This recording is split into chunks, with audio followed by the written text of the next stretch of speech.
My name is Christy Choice. I'm building a dewberry at Tucson Village. I think the best part of building with Shaw has been understanding every single step of the process.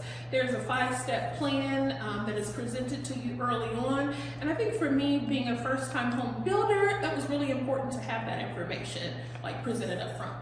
Oh my goodness. Well, there are a couple of things that put Shaw at the very top of my list. The first is the model homes. I think they were decorated in a style that was very appealing, very modern, and it could actually help me envision seeing my things there, seeing myself there, my children there, but also just being able to drive through the community, seeing the constant work that's going on, and knowing that every person who I've dealt with so far has been absolutely phenomenal. So ask a lot of questions.